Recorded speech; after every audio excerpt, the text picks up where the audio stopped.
बहुत समय पहले एक राजा अपनी रानी के साथ प्रेम से रहता था। उनका एक ही पुत्र था। संयोग से एक दिन रानी गंभीर बीमारी में पड़ गई। राजा ने हर उपाय किया पर रोग बढ़ता गया। महीनों तक रानी बिस्तर पर पड़ी रही। वह जानती थी कि अब जीवन कम है, पर अपने पुत्र के कारण मन में डर और चिंता से भरी रहती। एक दिन रानी ने अपने कमरे में एक चिड़िया का घोंसला देखा। उसमें 2 नन्हे बच्चे थे। चिड़ा और चिड़िया मिलकर उन्हें बड़े प्यार से पाल रहे थे। कुछ दिनों बाद चिड़िया मर गई।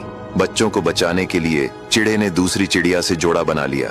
नई चिड़िया शुरू में उन बच्चों को पालती रही, पर जैसे ही उसके अपने बच्चे हुए, उसने पहली चिड़िया के बच्चों को सताना शुरू कर दिया। मारती, पीटती और एक दिन तो दोनों को घोंसले से नीचे गिरा दिया। यह देखकर रानी का मन कांप गया। वह सोचने लगी, अगर मेरी मृत्यु के बाद राजा ने दूसरी शादी कर ली तो क्या इनकी तरह मेरे बच्चे का भी यही हाल होगा। शाम को राजा आए तो रानी ने धीमे स्वर में कहा, महाराज, मेरा जीवन अब समाप्त होने वाला है। मेरी एक अंतिम इच्छा है, मेरे बाद आप दूसरी शादी न करें। कोई नई रानी मेरे पुत्र को अपना नहीं मानेगी। राजा ने वचन दिया, मैं कभी दूसरी शादी नहीं करूंगा। लेकिन रानी के निधन के बाद प्रजा के आग्रह पर राजा को दूसरी शादी करनी पड़ी। नई रानी महल में आई। शुरू में वह राजकुमार का ध्यान रखती रही, पर जब उसके भी 2 पुत्र हुए तो वह अपने बच्चों में ही खो गई। बड़ा राजकुमार उसे अब बिल्कुल नहीं भाता था। राजकुमार उत्तराधिकारी की तरह सम्मान पाता, यह उसे सहन नहीं हुआ। एक दिन उसने षड्यंत्र रचा। बिस्तर पर लेटकर जोर जोर से कराहने लगी।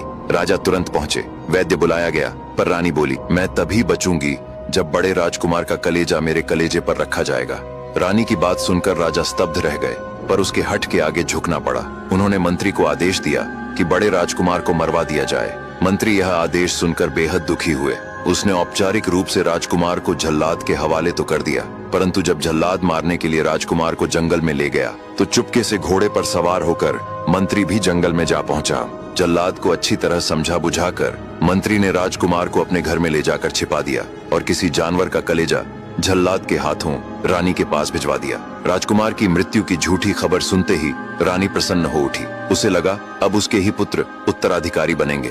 धीरे धीरे बड़ा राजकुमार मंत्री के घर ही पलने लगा और मंत्री उसे अपने बेटे से भी अधिक स्नेह करने लगा। समय बीता, राजकुमार जवान हो गया। एक रात राजा को एक विचित्र स्वप्न आया। सुबह तक वह इतने व्याकुल हो गए कि निश्चय किया, जो वस्तु स्वप्न में देखी वह अवश्य प्राप्त करेंगे। उन्होंने आदेश दिया कि अगले दिन दरबार भव्य रूप से सजाया जाए और सभी मंत्री, कर्मचारी, प्रजा तथा और राजकुमार उपस्थित हों।